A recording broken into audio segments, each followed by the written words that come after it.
जय हिंद दोस्तों। आप सभी लोगों का बहुत बहुत स्वागत है। तो आने वाले जो भी एग्ज़ाम्स हैं, चाहे वो पीसीएस के एग्ज़ाम हो 2025 वाला, या आरओ का एग्ज़ाम हो, या कोई भी आप वनडे एग्ज़ाम दे रहे हैं, तो उसमें जो जीएस वाला पोर्शन है प्रीवियस ईयर क्वेश्चन का, वो आप लोगों के लिए काफ़ी ज़्यादा हेल्पफुल होगा। तो उसे हम अभी स्टार्ट करेंगे। हम लोग बीच बीच में ज़रूर देखेंगे पीवाईक्यू जो है, और बाकी करंट अपनी जो सीरीज़ चल रही है वो चलती रहेगी। एमसीक्यूज़ भी आप लोगों को साथ साथ मिलते रहेंगे। तो अभी हम लोग मॉडर्न हिस्ट्री देखते हैं। मॉडर्न हिस्ट्री के कुछ इंपॉर्टेंट क्वेश्चंस हैं, तो उन्हें हम लोग देखते हैं। सबसे पहला सवाल है, किसने इम्प्लीमेंट किया था इस्तमारारी सेटलमेंट को? तो इस्तमरारी जो सेटलमेंट है, अब देखिए नाम थोड़ा सा नया जैसा आप लोगों को लग रहा है, लेकिन ये कुछ बहुत टफ क्वेश्चन नहीं है। तो इस्तमरारी समझौता किसने लागू किया था? तो इसका राइट आंसर हो जाएगा सी, लॉर्ड कॉर्नवालिस ने। तो देखिए, जो हम परमानेंट सेटलमेंट सिस्टम पढ़ते हैं, स्थायी बंदोबस्त, वही जो है आपका इस्तमरारी सेटलमेंट, ठीक है, ये इस नाम से पहले स्टार्ट हुआ था। तो परमानेंट सेटलमेंट या स्थायी बंदोबस्त को 1790 में, ठीक है, 1790 में जॉन शोर जो हुए थे, जॉन शोर बाद में गवर्नर जनरल बने भारत के 1793 से 98 के बीच में, और 1786 से 1793 का जो समय था वो लॉर्ड कॉर्नवालिस का था। कॉर्नवालिस गवर्नर जनरल बने, उसके बाद के 5 साल में यही जॉन शोर ही बने थे गवर्नर जनरल, और उसके बाद फिर वेलेस्ले आ गए थे 1798 से। तो 1790 की ये बात है। परमानेंट सेटलमेंट या स्थायी बंदोबस्त को इस साल क्या हुआ था कि जो जॉन शोर थे उनके नाम पर यह व्यवस्था की शुरुआत की गई थी, और बाद में इसे परमानेंट सेटलमेंट या फिर इस्तमरारी, जो इस्तमरारी बंदोबस्त है, उसके नाम से जाना जाने लगा। इसमें और आप देखेंगे तो ये जब इस्तमरारी बंदोबस्त था सन 1993 ईस्वी में, बंगाल के गवर्नर जनरल जो उस समय कॉर्नवालिस थे, उन्होंने बंगाल में इसे लागू किया था। तो अब कभी भी ये शब्द और ये अगर आपको क्वेश्चन देखने को मिले, पीवाईक्यू का ये क्वेश्चन है, तो आप लोग इसको ठीक से देख लीजिएगा। और बाकी पीडीएफ आप लोगों को हर बार की तरह जय स्टडी के मेन टेलीग्राम चैनल से डाउनलोड कर लीजिएगा, वहाँ से पढ़ लीजिएगा। जब रिवोल्ट हुआ था 1857 का, तो उस समय ब्रिटेन के प्राइम मिनिस्टर कौन थे, आपको बताना है। 1857 के विद्रोह के समय ब्रिटिश प्रधानमंत्री कौन थे, ये सवाल है। तो उस समय जो प्रधानमंत्री थे वो थे पालमर्स्टन, ठीक है, पालमर्स्टन थे। तो देखिए, विस्काउंट पालमर्स्टन जो हैं ये ब्रिटेन के प्रधानमंत्री थे जब 1857 का विद्रोह हुआ था, और इनका जो कार्यकाल है वो लगभग 10 सालों का था, 1855 से लेकर 1865 तक, जब तक इनकी मृत्यु नहीं हो गई। अगला सवाल है, किसने ये बात कहा था कि Nehru is a nation devotee while Jinnah is a politician? यानी किसने ये बात कही थी कि नेहरू जी जो है वो राष्ट्रभक्त हैं, लेकिन जिन्ना जो है वो राजनीतिज्ञ है? तो ये बात मोहम्मद इकबाल जी ने कही थी। ये क्वेश्चन इंपॉर्टेंट है, देख लीजिएगा, ध्यान दीजिएगा इसको। मोहम्मद इकबाल जो हैं ये जाने जाते हैं अपने फेमस स्लोगन के लिए, जो इन्होंने बोला था, सारे जहां से अच्छा हिंदुस्तान हमारा। तो ये जो लाइन है ये मोहम्मद इकबाल जी ने दी थी भारतीय स्वतंत्रता संग्राम के दौरान।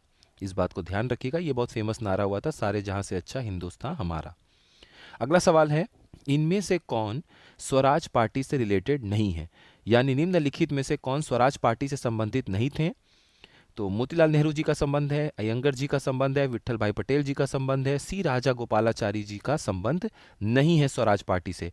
इस क्वेश्चन को हम लोग थोड़ा डिटेल में देखेंगे, क्योंकि यहाँ से हर बार कभी ना कभी क्वेश्चन पूछे गए हैं।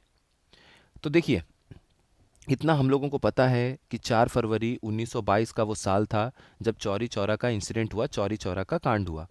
उसके बाद महात्मा गांधी जी ने जो नॉन कॉपरेशन आंदोलन है, असहयोग आंदोलन है, उसको वापस ले लिया, और अगले महीने मार्च में महात्मा गांधी जी को अंग्रेजों ने गिरफ्तार कर लिया, 6 साल की सज़ा सुनाई थी। इस बार इस ग्राउंड पे सज़ा सुनाई थी कि आप जो हैं अंग्रेज सरकार के खिलाफ विद्रोह कर रहे हैं, मतलब लोगों के मन में गलत भावना पैदा कर रहे हैं, उकसा रहे हैं, इस तरीके का एक चार्ज बना के गांधी जी को मार्च में अरेस्ट कर लिया गया।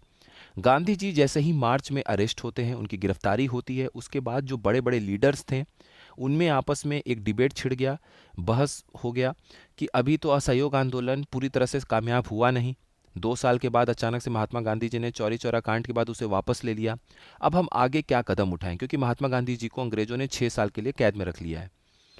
उस समय दो धड़ा बटा आपस में कांग्रेस के अंदर फिर से, जैसे सूरत में स्प्लिट हुआ था, सूरत में विभाजन हुआ था कांग्रेस का, उसी तरह का कुछ सीन जो है वो 1922 में भी 15 सालों के बाद देखने को मिला।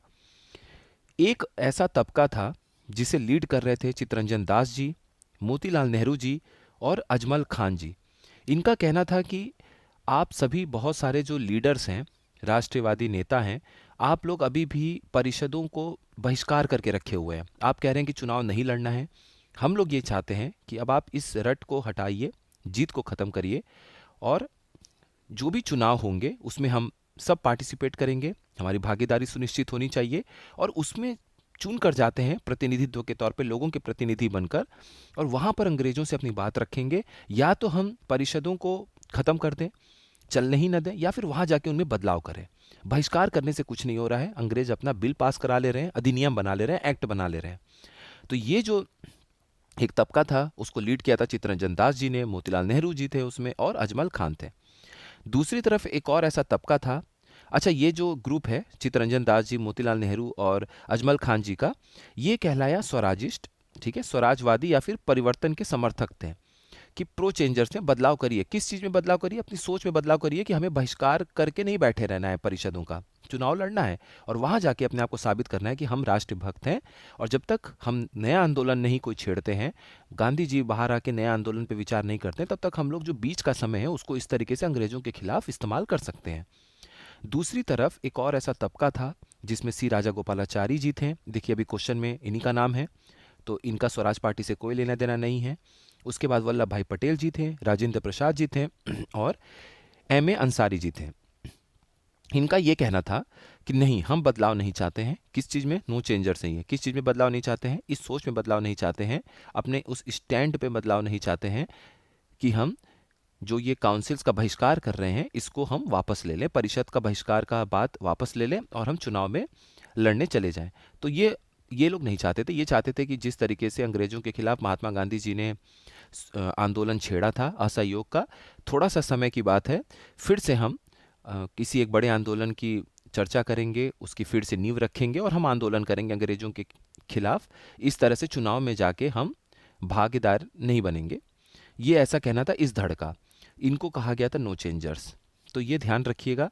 अब इन दोनों लोगों की ही वजह से जो असहमति बनी हुई थी, गया में एक सेशन होता है 1922 में दिसंबर में कांग्रेस का, और इस गया सेशन में चित्तरंजन दास जी का जो तबका था, चित्तरंजन दास जी चाहते थे कि उनकी बात को मानी जाए, वो नहीं मानी गई। यानी कि चुनाव लड़ने के लिए लोग तैयार नहीं हुए, कांग्रेस के अंदर से एक बड़ा तबका तैयार नहीं हुआ।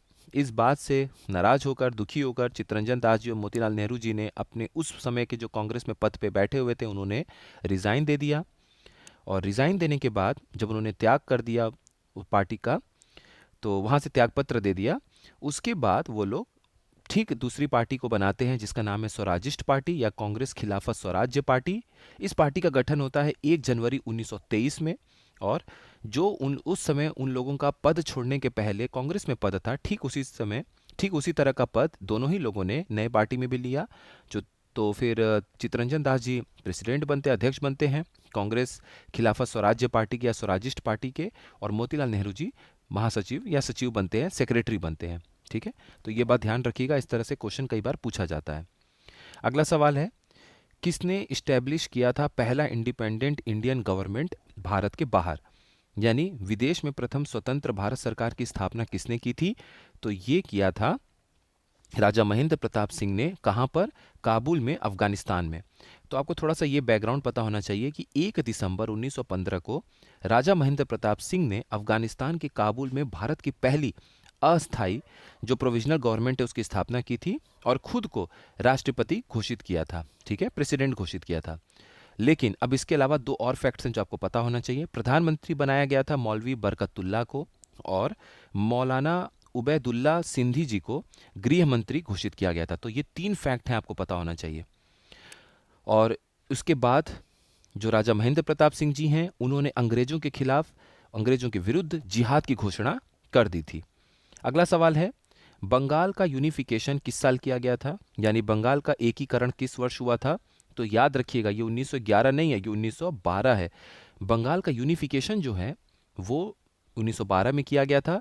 और इस बात की घोषणा 1911 में की गई थी किंग जॉर्ज फाइव के द्वारा दिल्ली दरबार में कि बंगाल का विभाजन समाप्त हो रहा है, बंगाल एक होगा। इसकी घोषणा दिसंबर 1911 में किया गया था किंग जॉर्ज पाँच जो थे, किंग जॉर्ज फिफ्थ, उनके द्वारा दिल्ली दरबार में। अब आपको काम ये है कि आप लोग जरूर कमेंट सेक्शन में ये बताइएगा कि दिल्ली दरबार जो 1911 का आयोजित किया गया था, उस समय गवर्नर जनरल या वाइस रॉय कौन थे अपने देश के। तो यहाँ पर कुछ इंपॉर्टेंट डेट्स हैं, एक बार इसको देख लेते हैं हम लोग। करजन जब थे गवर्नर जनरल भारत के 1899 से 1905 के बीच में, तब 19 जुलाई 1905 को बंगाल विभाजन की घोषणा की गई थी। और इसका विभाजन जब स्वीकृत हुआ था, माना गया था, जब ये बंगाल को डिवाइड किया गया था, तो तब डेट था 16 अक्टूबर 1905। और बाद में दिसंबर 1911 में किंग जॉर्ज पंचम जो थे, किंग जॉर्ज फाइव, उन्होंने दिल्ली दरबार में इस बात की घोषणा की थी कि अब बंगाल का विभाजन समाप्त हो रहा है। और साथ ही साथ दूसरा निर्णय ये लिया गया था कि कलकत्ता से भारत का जो कैपिटल था उसको ट्रांसफर करके दिल्ली कर दिया गया था। अगला सवाल है, कौन से वर्ष दादा भाई नौरोजी पहले एशियन बने थे जो ब्रिटेन पार्लियामेंट के सांसद चुने गए थे। यानी किस वर्ष दादा भाई नौरोजी ब्रिटिश संसद सदस्य बनने वाले पहले एशियाई बने। तो ये साल है 1892। इसमें एक और फैक्ट ये है कि लिबरल पार्टी थी, उसके टिकट पे ये जीते थे। कहाँ से जीते थे? फिन्सबरी सेंट्रल एक जगह है ब्रिटेन में, वहाँ से जीते थे 1892 के जनरल इलेक्शन में। और ये पहले ब्रिटिश भारतीय सांसद भी थे। एक और मज़ेदार फैक्ट ये है कि जब सांसद बनने के बाद इनसे कहा गया कि आप शपथ ग्रहण करिए, तो इन्होंने बाइबल की शपथ लेने से इनकार कर दिया था, क्योंकि ये पारसी थे, यानी कि जो रेस्ट्रियन थे। ये कुछ एक दो एक्स्ट्रा फैक्ट्स हैं, इनको देखते चलिए, तो एग्जामिनेशन में आपको कुछ नया नहीं लगेगा। अब यहाँ से जितने ये क्वेश्चन हैं इंपॉर्टेंट हैं, इनको आप लोग रिवाइज कर लीजिएगा। अलग अलग सब्जेक्ट का हम लोग इसी तरीके से बीच बीच में क्वेश्चंस को देखते रहेंगे। नंबर ऑफ क्वेश्चंस भी बढ़ा दिया जाएगा। अभी हमारे पास टाइम है नेक्स्ट एग्ज़ाम के लिए, तो अभी से आप लोग मेहनत करते रहिए। और कोई भी एग्ज़ाम दे रहे हैं तो आपको वहाँ पर भी इन क्वेश्चंस और सॉल्यूशन से फ़ायदा ज़रूर मिलेगा। आप सभी लोगों का बहुत बहुत धन्यवाद।